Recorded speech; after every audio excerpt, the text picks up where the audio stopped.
was my 11 years old primary 6 from YUMIN Primary School. We'll continue to revise the methods that we have learned in the previous lessons for our techniques of limit calculation. So let's first take a look at what kinds of methods have we revised already. The first method, direct substitution, very basic. Then the second method, factorization. How about the third method? Now the third method, we have the conversion between, now what type is it? Well, we have infinity calculation to infinitesimal calculation. That is the third. Now how about the fourth that we have in the last lesson? That is rationalization. Well, for these methods, we'll all use different types of examples. That means we'll exemplify to help us with when we use these types of methods, when to use other methods, and when to use a combination of these methods. Well, we'll take a look at our examples that we have this time. Now, the first look at the first example, square root, cubic root, fourth root, and fifth root, it doesn't look nice. But maybe we'll have to revise another type of method. Now, let me give you a clue what this method would be about. So let me give you this clue. We'll try to make these variables into simpler variables. That means we'll have to find somehow a way to change a variable to another variable. Now that might give you that method. So this is for method 5. Now method 5, the variable substitution.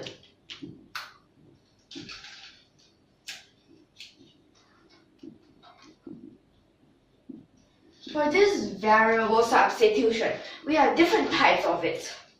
It depends on the question given. It can be trigonometric, it can be algebraic, it can be exponential substitution, it can be logarithm, and there's others. So this time, we'll just algebraic substitution, since they're all just for algebra. Okay, let me write this down. This is limit x approaches to 1, then you have square root x minus cubic root x over fourth root x. Then you have to minus a fifth root x. First of all, this question, we have to know what type of form is it? Determinable or indeterminable? 1 minus 1, 0, 0 over 0. Now it's an indeterminable form, 0 over 0. So let me just write out what types of indeterminable forms are there. Here we have 0 over 0. Then there's also infinity over infinity. Then infinity minus infinity, since we do not know which infinity is bigger.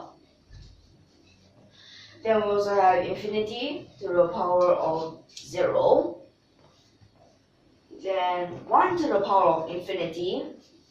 Now we already have 5 of them. Now what are the others? So we also have 0 times infinity. Now 0 times infinity. But how about that other one? Now for that other one. Now what type of form is it?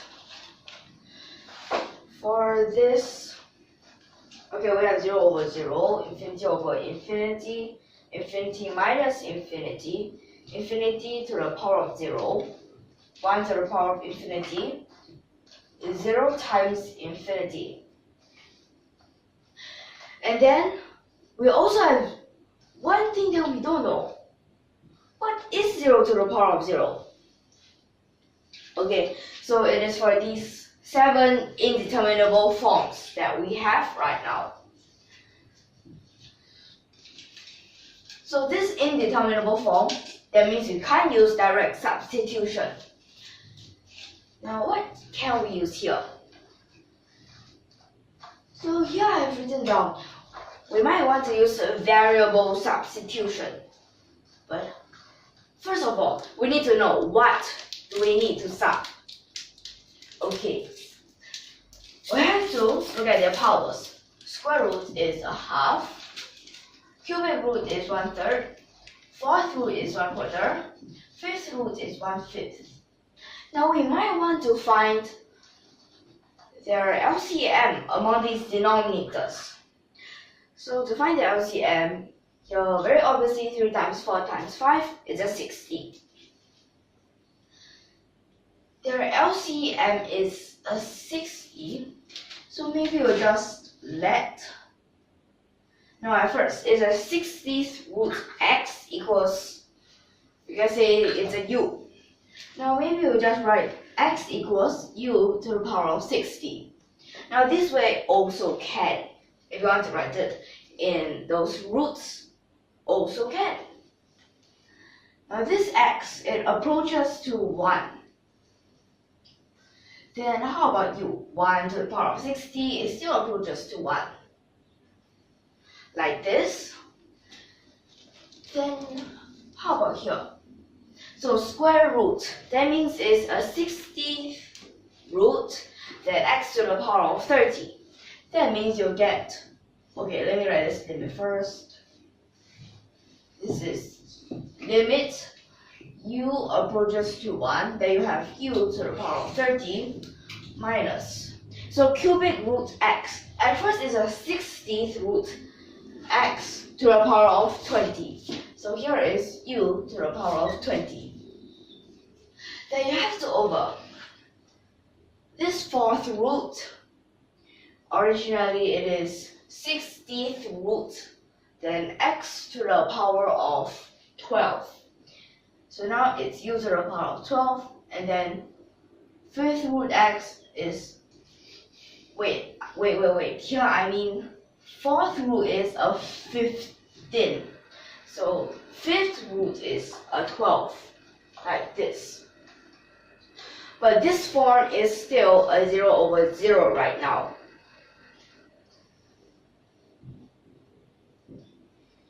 But let's try to make it simpler right now by simplifying, like factorizing. Now that means this part, limit u approaches to 1. Now factorizing, we use this smallest power. So up here, u to the power of 18, then you have to minus u to the power of 8, then over u to the power of 3, or u cubed, then minus 1, like this. But until now, it's still 0 over 0. Now maybe at this part, we can factorize a u to the power of 8.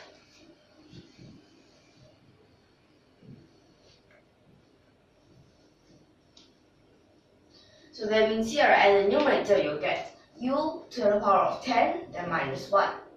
And at the denominator is u cubed minus 1. Okay. But you have to be careful, this is a times. So u to the power of 8, you can sub in straight away. And that means u to the power of 8 would become a 1. When it's a 1, we don't really need to care about that. But then, this part's still 0 over 0. But maybe we can try to factorize something. But because this 1 minus 1, we might want to take out u minus 1. Let's try it. We'll take out u minus 1. Now this part, we'll have to look at this. So u, at first we want u to the power of 10, so we'll get u to the power of 9. Then after that is plus u to the power of 8, then u to the power of 7, then all the way until when it is 1, like this. Okay, this is at the numerator. Then how about the denominator? Well, the denominator is a little bit simpler. Because it is only q, that means here is your only u squared plus u plus 1. This part that makes it a 0, we can now simplify it. So that means we just need to take a look at how many numbers are up here. How many numbers are at the denominator? Since all these u's start in just 1. Here we have 10 of them. From 0 to 9, so yeah, 10. Then you have to over. Here, 3 of them. Okay, and this should be your answer. But what if I use another type of method? And that is limit x approaches to 1. Then after that, we have, okay, so this part, just copy the question first.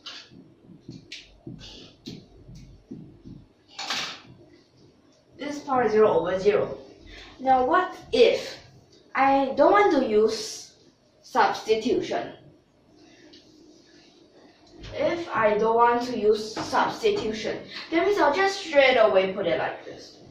Then that means you'll get limit x approaches to 1, this part, 60th root, then x to the power of 30, then minus cubic root is 60th root, then x to the power of 20, then over. Now the fourth root, 60th root, then x to the power of 15, then 60th root, x to the power of 12, like this. Okay, but this is still a 0 over 0 form. But this 0 over 0 form, now what's so special? We can try to simplify, yeah. Now what happens when we simplify it? So now this 60 over, this 60 square root x to the power of 30, we have to minus this. So it's actually simplifying. So that means 60 root 30 minus 12 and 18. Then minus this 60 root, then you have x to the power of 8. And then, okay, so for the others, you will need to minus this 12 inside the square root. So what you get is like this. Now, this part, we can also take a 60th root x to the power of 8 outside.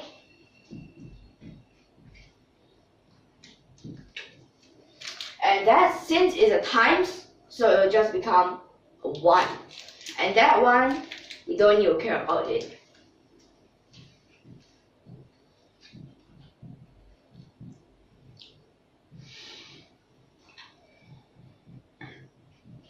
And now it becomes like this.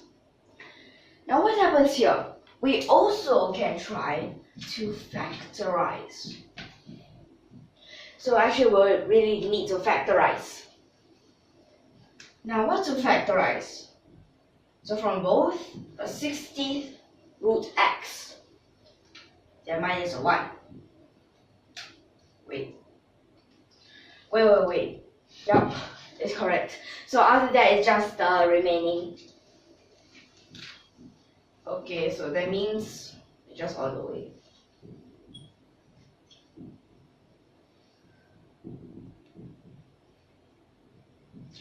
So it becomes like this for the numerator. Then at the denominator, is it the same thing? Well, pretty much the same.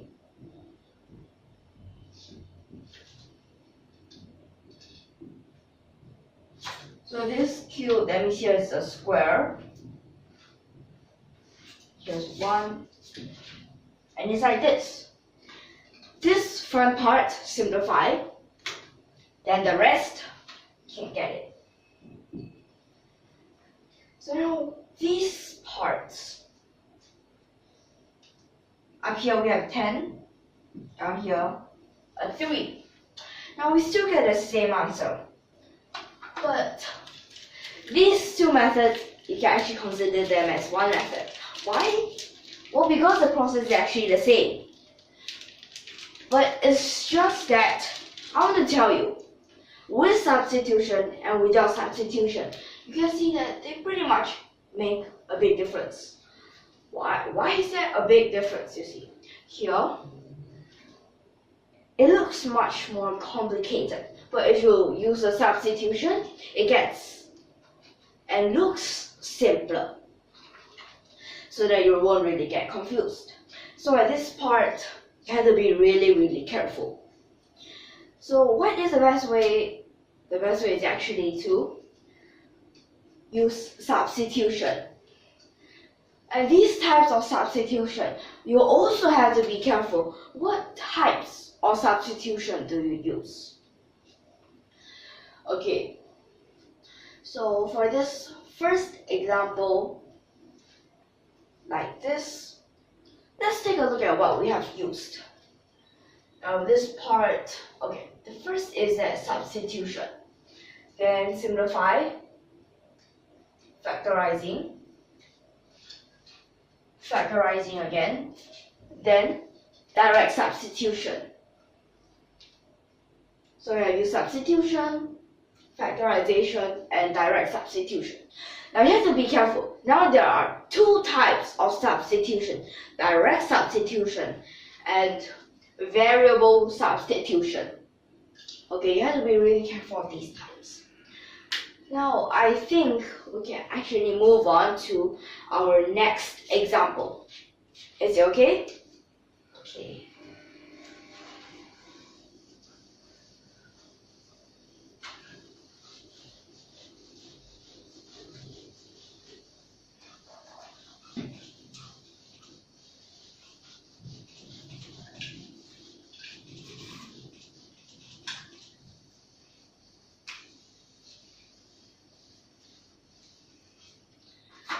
Now for our second example.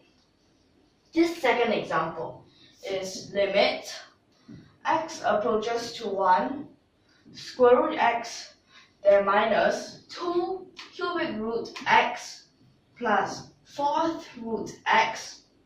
Then you have to over x plus x cubed minus 2. Now this part is a 5th root x. Now this part, you have to be careful. And then you might want to ask the question, is this a 2 cube or is it a cubic root? Let me tell you first, this is a cubic root x, this is a 5th root x.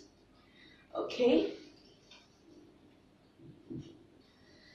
So, maybe we'll just use one method for this question. And for that, to make it simple, we use variable substitution. Now again, we have to find what is the LCM. Now we have half, we have 1/3, we have 1/4, 1/4, and 1/5. So we'll still use that 1/60. That means this is to let. Now x equals u to the power of 16. Maybe this way of writing is actually looking quite simple. So when x approaches to 1, then that means u also approaches to 1. Then limit. Now we change this into a u. We also have to realize that this is an indeterminable form. Now 1 minus 2 plus 1, there's a 0, and down here also a 0. The indeterminable form 0 over 0, like this. So this limit u approaches to 1. this part square root, it becomes u to the power of 30. Cubic root is u to the power of 20. Fourth root is u to the power of 15. Then this over x, right over here, u to the power of 60, then plus. This cube has to be careful. This part now is times 3, 180, then minus 2. Now this fifth root is to the power of 12. But just to tell you, this part is still a 0 over 0. So when it is an indeterminable form, you can't use direct substitution. And right now, did you realize for these two examples, they have always been a 0 over 0. This part. Okay. Now this 0 over 0, did you realize we also use this variable substitution to make it simple? So this limit u approaches to 1. Now, let's make it simpler. Let's simplify it. So we simplify this to make the fraction simpler.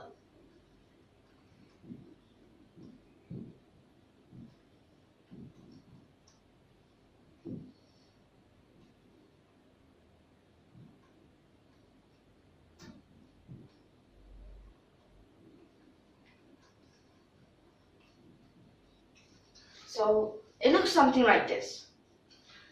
Okay.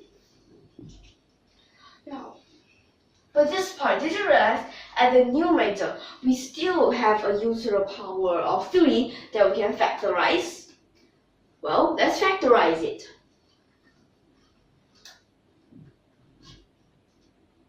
So, because it's still a times, we just straight away sub it in. It's a 1.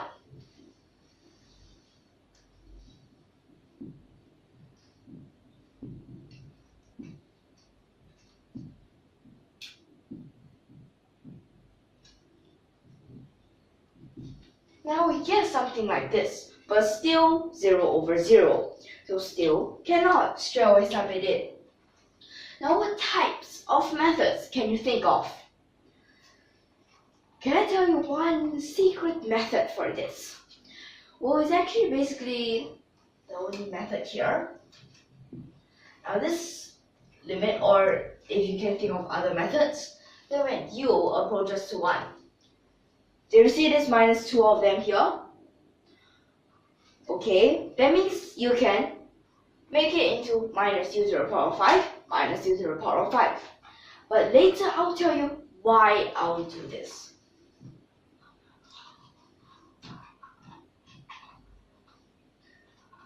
If you want to know why, you have to think of what kind of methods can we used before. Now what do you think of over here? Maybe, well, you can think of this putting it together, but how about the first two? Can we put something outside? Well, of course we can. U to the power of 5. Like this. Then after that, this part, let me just write it clearly. So here's 1, then minus this. Okay, now this is the numerator. How about that denominator? Can we use also the same method? Let's see. Now this part, minus 2 give 1 to this part, and the other for the other part.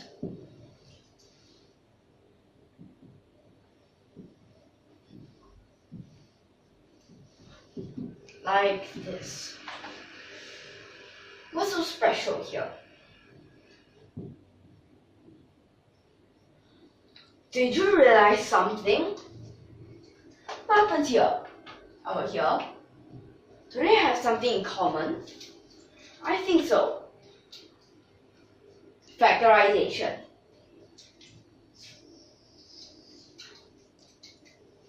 So for this part, u to the power of 1, so we don't need to write that 1. is u minus 1. Then of course here's your u to the power of 5. Then how about what happens inside? You'll get u to the power of 9 plus u to the power of 8, u to the power of 7, all the way until 1. Like this. Then here, minus, here u minus 1. Then u to the power of 4, u to the power of 3, all the way until 1. Then over this u minus 1. Then u to the power of 47, u to the power of 46, all the way until 1. Plus, pretty much same.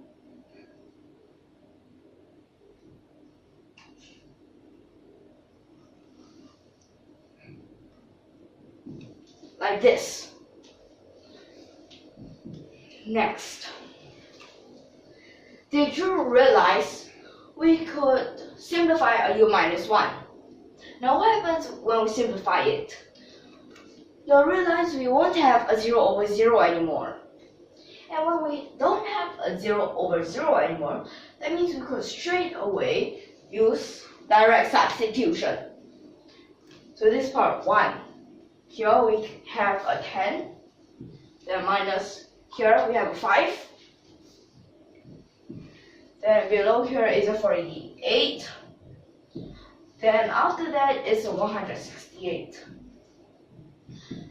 Now at last it gave us 5 over, this part is a plus. So this is a 5 over 216, like this. Okay, so this is your answer. Now, let's look at these methods. Now, we already have 5 methods that we could use. Now, these 5 methods, the first, very basic, direct substitution, then factorization, then you convert, or the conversion of infinity calculation to infinitesimal calculation. We change from a big number to a small number. Then you also have rationalization. But you also can say rationalization, you can split it into 3 types. Which 3 types? Numerator rationalization, denominator rationalization, both of them rationalize. So that's rationalization. Then have variable substitution. Now variable substitution, you can also say there's many types. Why can you say that there's many types? Because algebraic substitution, trigonometric substitution, exponential substitution, and so on and so forth. But these methods, they are not alone. They need each other. They need to check whether is it determinable or indeterminable. And they need to know which form is it, so that we'll know which of them do we need to use and how to combine them together so that we could use them to help us get our final answer. Like for example, just now this part. You need to know to separate this into 2 of them and then factorize. Now this is quite a trick. Then after that, more factorization, and at last, you get your answer. So in this lesson, I hope that you're clear so far. And if you like our videos, don't forget to subscribe to our channel. So we'll see you in the next lesson. And last but not least, thank you for your watching.